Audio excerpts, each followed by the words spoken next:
What happens when you take a horror game, crank it up to nightmare difficulty, and then say, nah, I don't need guns, I'll just vibe this one out with some flares and blind optimism? That's the question I asked, and unfortunately, I answered it. The rules were simple, only flares, flashbangs, and the flare gun allowed, and of course, nightmare difficulty. So grab a flashlight, ignore the plot, and join me on a journey through one man's descent into madness, armed with nothing but Costco batteries and hope.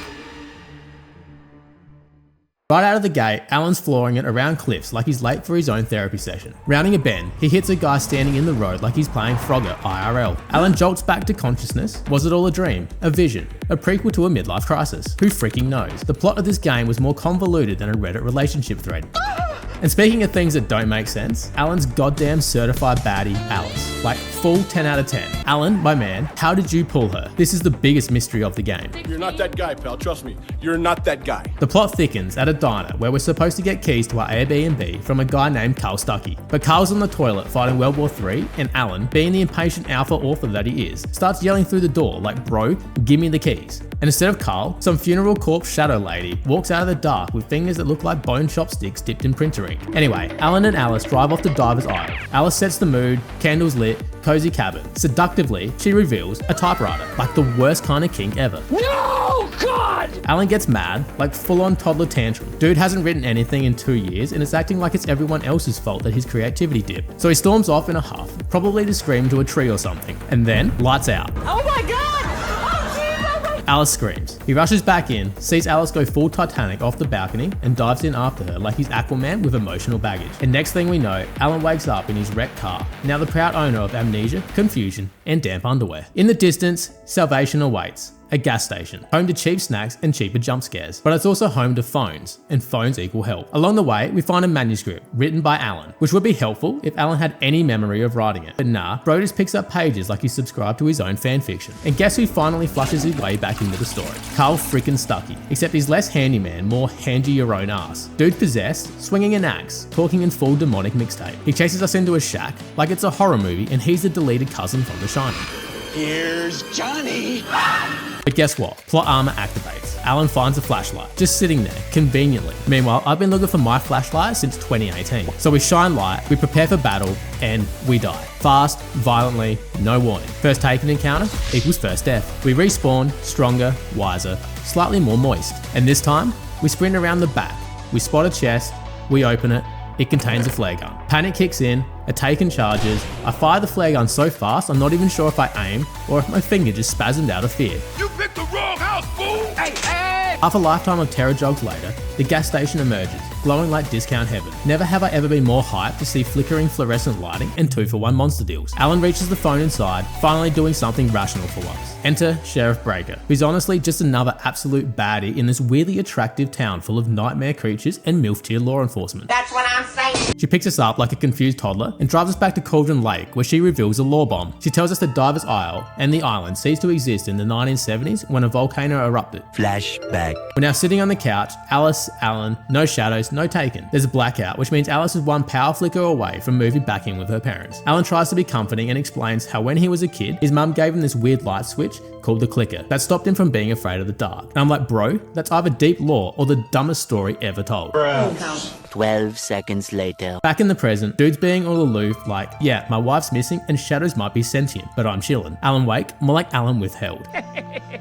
Then the phone rings, and not like, haha, you've won a cruise, but like creepy deep voiced dude claiming to have your wife type of ring. And suddenly Alan's got motivation again and tries to dip. And just when you think you've met all the weirdos, Barry enters the chat. Alan's agent, who looks like he's been living off Red Bull and beef jerky since 2004. It's like a reward. They head to Elderwood Park, a cozy little forest lodge that definitely doesn't look like the site of a future murder. Alan tells Barry everything. Shadows, missing time, glowing lights, manuscript pages coming true. And Barry just nods, believes every word. Anyway, we settle in at the cabin, waiting for nightfall. Alan's got a meeting with the mysterious caller at Lover's Peak. As we reach the ranger station, we find Rusty. Poor man looks like he's been through a blender. I go to turn the lights on, except one of the taken got there first. I sprint back to check on Rusty, and I get jumped by shadows like it's a horror-themed WWE crossover. Watch out, watch out, watch out, watch out! I've got no flares, no flashbangs, nothing. Only a gun, which I can't use. Nope. So I run. I dodge 2 axe freaks like I'm an Olympic sprinter, only to see Rusty's corpse rise from the dead, now fully possessed and 10 times angrier. Obviously, I die.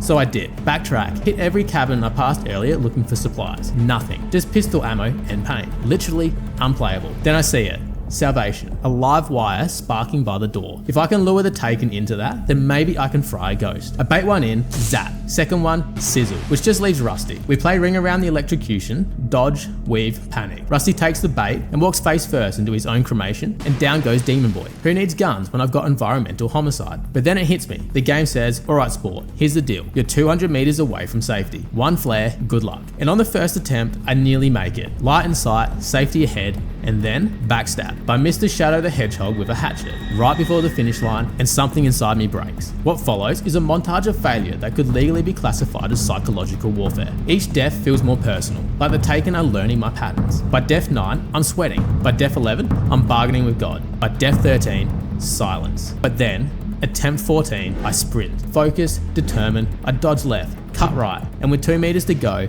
I get hit with a flying axe. But I make it, and a voice inside my head saying, why the fuck am I doing this? It's the small price to pay for salvation. Next obstacle, a cable car that screams I haven't passed inspection since the 80s. Naturally, the thing drops like a rock. We hit the ground, gun flies out of Alan's hand like it owes him money. But wait, some guy shows up, full-on guardian angel with a flare box. We follow him, clutching our glow sticks of hope, and Alan puts 2 and 2 together. Mystery Man is the kidnapper, which honestly makes sense. He's got that kidnapper kind of energy, that 3 AM gas station stare. We get to Lover's Peak, and it's an instant ambush. Shadows everywhere. Me, holding a flare like it's my first time using chopsticks. Kidnapper, firing at shadows like he's in a Nerf commercial, not hitting a single freaking thing. Miraculously, we survive. 0 deaths, and I didn't even trip over a rock or burn myself with a flare. We confront the kidnapper, and Alan demands answers. The guy wants the manuscript in exchange for Alice. So naturally, Alan responds with a full-on sucker punch. They tumble off the cliff like it's the worst buddy cop movie ever filmed. Alan lands, dusts off, picks up a gun, and the kidnapper bolts like he just realized we weren't bluffing. And as we close in on Barry, we get a new phone call. Kidnapper's back. Same voice, still creepy, still probably smells like wet carpet.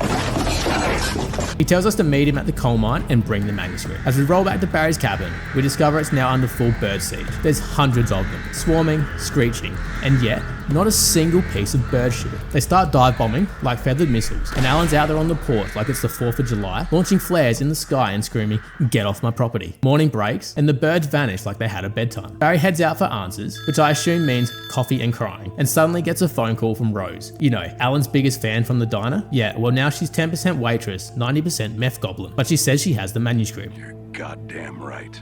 On the way to Rose's trailer, Barry decides to drop a law bomb on us. Apparently, there was another dude named Thomas Zane who was another tortured writer with a lakeside property and a tragic backstory checklist. Owned Diver's Isle, drowned when the lake literally exploded. Very chill, nothing spooky here. Oh, and his girlfriend? Barbara.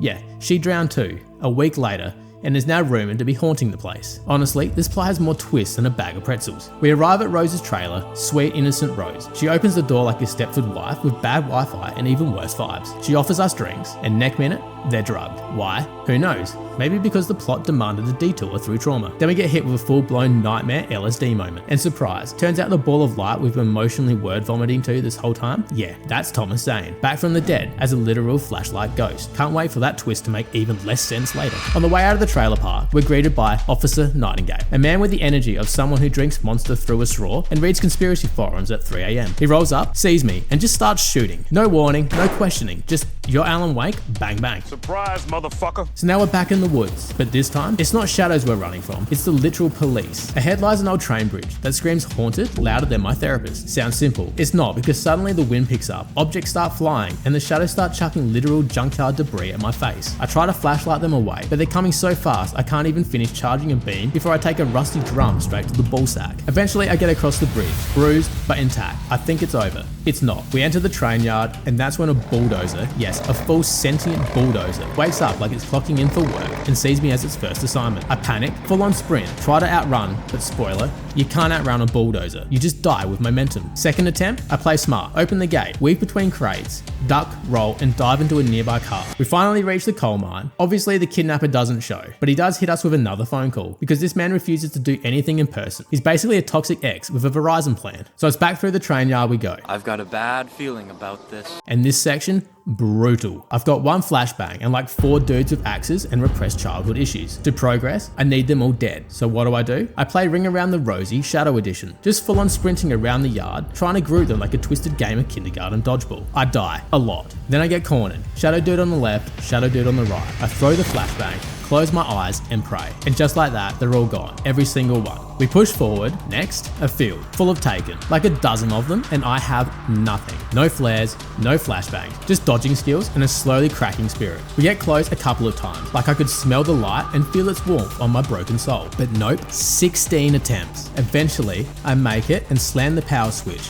And then I realize I have to go back the same way. Because of course the devs were like, you know what this guy needs? More trauma. Let's make him run the gauntlet again, but backwards. Thankfully, I now have a couple of flare guns, so I'm slightly less naked. But now we have to deal with flying train parts. That's right, the train yard's throwing hands now. Literal shadow-fueled boxcars flinging at my head like it's Satan's Hot Wheels. Still, only 3 deaths this time. I'll take it. What did it cost?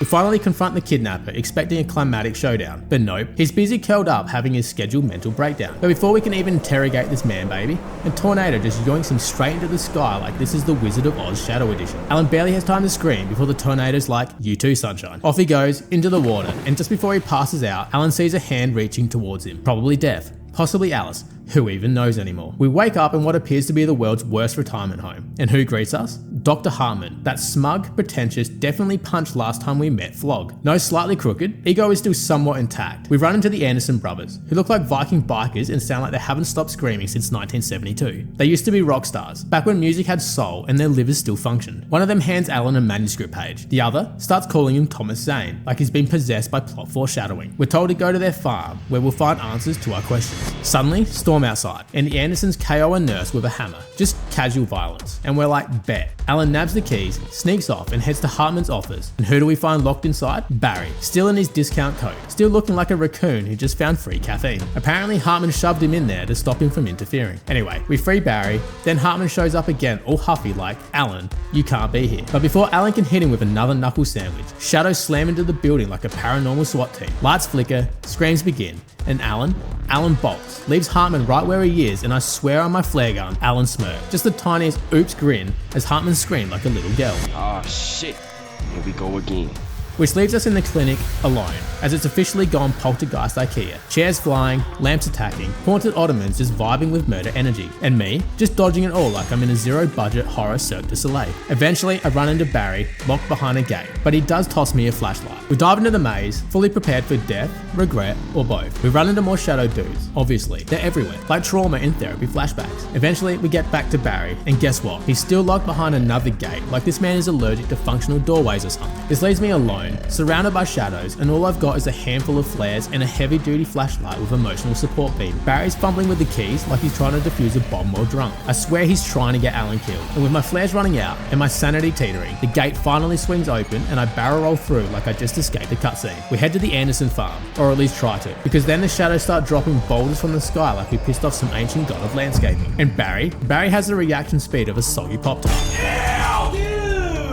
What the fuck? I wake up alone, again, in the forest, again, starting to feel like Mother Nature has a restraining order against this man. Eventually, I see the Anderson farm in the distance, and there's Barry, on stage, cosplaying as a budget Gene Simmons, while trying to outrun Taken with pyrotechnics. And I swear to you, he's loving it. And explosions go off like we just activated Shadow Coachella. And that's where it begins, the bloodbath. We're trapped on stage, Taken swarming from every angle. It's like Guitar Hero on hard mode, except instead of missing notes, you get stabbed in the face. I die, more than once. But then I became one with the music. I start weaving through the attacks like I'm auditioning for America's Got PTSD. We survive, the music dies down, the stage goes dark, but I went way too hard on the flares. Every problem looked like it needed a flare. And now, no flares, just vibes, and a feeling that this is about to get worse. And it got worse. I stroll into the next section thinking, surely this will be chill, and the game immediately locks me into this cramped nightmare shed, throws 5 or 6 dudes at me, and laughs as I panic flail with my one remaining flare. I'm not exaggerating when I say this took 40 straight minutes for a tiny area, like barely 2 rooms wide. It should have been a nothing burger, just a quick dodge and sprint section, something I'd usually do in my sleep at this point. But here, I die so many times even my controller wanted out. Eventually, after 28 attempts, I had a plan. Turns out there are live wires dangling outside, and yes, I absolutely began hurting the Taken into electrified death like I'm running a twisted game of zombie Pac-Man with myself as bait. Finally, the first wave drops, and I hit that checkpoint glow so hard it might have well been the gates of heaven. Legit, almost cried, but no, the game's not done punishing me. There's still a second wave, and this time, they've brought a possessed car as backup, because clearly, I haven't suffered enough emotional damage. I repeat the plan, draw them into the wires, zap them like microwave burritos. Meanwhile, I unload my flashlight into the car like I'm trying to commit battery-assisted manslaughter, and just like that, we make it through. At the farmhouse, we restore power and briefly achieve peak serenity. Well, as much as you can when your night ends with you and Barry getting absolutely obliterated on decades-old moonshine. Alan passes out, we enter a dream state. He sees the night Alice disappeared. Barbara Jagger whispering into Alan's ear like a cursed Spotify ad, convincing him to write the manuscript, to create the nightmare, to trap himself in this whole twisted mess. But in a twist of fate, he writes Thomas Zane into the story as a literal plot escape hatch, and Zane pulls Alan back from the brink. Alan wakes up, and just then, Officer Nightingale appears, catches the whole confession, every word, and miraculously, for the first time in the entire game, he doesn't shoot us. Alan finds himself detained in the sheriff's office again, when suddenly, Agent Nightingale arrives like he's still auditioning for a John Wick spin-off. Sure enough, 0.2 seconds later, the darkness grabs him and yeets him straight into the void. Alan turns to Sheriff Breaker and does the usual info drop. We need to find Cynthia Weaver. She's got the key. She knows the truth. She's probably hoarding batteries like a flashlight dragon. And Barry, left behind again. Dude's told to go make phone calls like he's the Secretary of Shadow Affairs. So off we go, with Sheriff Sarah in tow, the town's finest. And by finest, I mean she has roughly 8% better aim than the kidnapper and 100% more access to ammo. Thankfully, she's got a shotgun, so her strategy is basically spray and pray. Now there are 3 big moments during this part of the run, but let's start with the most infuriating one. We approach a locked gate, a locked wooden gate. And the game's like, you must hold off the take-in until Sarah unlocks it. And I'm just standing there like, bro, we could literally jump this thing in Crocs. Darkness rains down like a twisted confetti cannon, and we're backpedaling, dodging, and popping flares like we're trying to start a rave in a parking lot. And the whole time, the gate's still locked. We continue on and make it to a church, and of course, it's locked, because in Bright Falls, every door is either locked, haunted, or both. And before I can even breathe, we get ambushed again. Darkness floods in like we just insulted its mother, and I'm out here with no gun and trust issues. Thankfully, there's a flare gun and some flashbang nearby, conveniently placed like someone knew this challenge run was gonna happen. But even with the freebies, it takes me a couple of attempts. We survive the ambush, and meet up with Barry, who is lit up like a Christmas tree. And I don't even want to know where those lights are plugged in. Anyway, off to the chopper, and apparently helicopters take a full 4 minutes to start in a crisis, because why wouldn't they? Sarah's running mandatory pre-flight checks while I'm out here playing crowd control. I die once, because of course I do, but honestly, pretty simple section, and once Sarah finally finishes pressing buttons, we board the chopper. Alan pulls out a gun during the cutscene like, haha, rules don't apply here, but that doesn't count, that was cutscene Alan. We lift off, we're vibing, and we make our way to the power plant until the bird shows up. Shadow Seagulls go full kamikaze mode on the rotor and yeet Alan out of the chopper midair. And now I'm on the ground, no weapons, no flares, just me and my cardio. So I leg it, dodging everything, sprinting, well, Alan sprinting, which is just walking slightly faster while wheezing like a smoker in a stairwell. Stumbling into the power plant, Alan looks for answers, or at least fewer shadows. It's here we find Cynthia Weaver, who's exactly as paranoid as you'd expect from someone who treats PTSD and power outages with equal intensity. She gives us the rundown. You need to go to the well-lit room at the dam. That's where the magic happens. And just as Alan tries to call Barry to say, hey, we're coming, helicopter crashes. So now Alan pulls a full Chad, leaves Cynthia behind, and dives headfirst into the forest yet again to find Barry and Sarah. And then we see it, a flare in the distance, hope, panic, regret. Naturally, it's an ambush. Nearly a record number of taken. It's like the shadows invited their whole extended family. But I walk in there like a flare gun wielding Greek god and absolutely melt half a dozen taken like I'm toasting marshmallows with divine vengeance. We fight through it, make it to the dam, and just as we start catching our breath, we get separated again. At this point, I'm pretty sure Alan Wake's main genre is co-op abandonment simulator. And just when you think it couldn't get any worse, the tornado returns. I'm in danger! But now it's bigger, meaner, hornier for chaos. There's nothing left to do but run, and not like light jog to safety. I mean full sprint, while every piece of the environment tries to impale me like I'm a human shish kebab. But I made it, barely. Cynthia and the gang are there, and we enter the well-lit room. And what do we find sitting in the middle of it? The clicker, the little light switch from Alan's childhood. The same one we saw in a flashback. Make it make sense. This story is held together with duct tape, caffeine, and plot holes so deep they have emotional baggage. Also, there's a manuscript from Thomas Zane explaining that the clicker is the key. Of course it is, and Alan, he knows what he has to do. He takes the clicker, steps out of the glow, and sets off alone towards Cauldron Lake. One man, one flashlight, and one final boss fight that better not involve another goddamn tornado. So here we are, the final chapter, the end of the tunnel, the last dark, damp bit of psychological warfare, and thankfully, it's mostly just driving. The last section of Alan Wake turns into Uber Simulator. I'm just hopping in vehicles and making pit stops like I'm running errands in Silent Hill. But then, oh baby, the bridge section. The moment where physics die and possessed drums start flying at me like I insulted their family. In hindsight being what it is, these items might be the hardest enemies in the game. They don't stagger, they don't flinch, they yeet directly into your spine and call it a day. Barely alive, half sanity remaining, I drag Alan through the chaos, and just when I start breathing again, a possessed excavator. This thing takes like 4 batteries to kill. That's like a full flashlight mag dump, but once it goes down, it's back on the road. We move forward and land in what I can only describe as a ghost mining town. Naturally, ambush. Couple of big dudes, real big daddy energy, but I've got flare guns and flashbangs, and I've evolved. I group them up like it's a shadow petting zoo and light them up like it's New Year's Eve. Then we hit the final standoff, and this was supposed to be a moment. Last stand against the darkness, but I cheese it hard. Because our old friend, the power cable, is back, sparkling death spaghetti from above. So I lure the Taken into it like I'm directing traffic straight to hell, and they zap into dust one by one while I just stand there vibing. And then the lake, the final showdown, the tornado, the one that's been haunting me since chapter 1. All that build up, all that fear, and what do? I stand there, firing flare guns, over and over until it just dies. Kind of anticlimactic in the end, and with the tornado efficiently flared into oblivion, and Mother Nature herself rage quitting the game, Alan jumps into Cauldron Lake like he's about to reenact The Little Mermaid, but with more depression and worse hair. And this is where the plot completely collapses in on itself, like a dying star made of manuscript paper and questionable narrative decisions. Suddenly we're back at the cabin, Barbara Jagger, Shadow Grandma extraordinaire. She gives some weird monologue about being older than Alan, like okay, weird flex, but sure. Then Alan walks up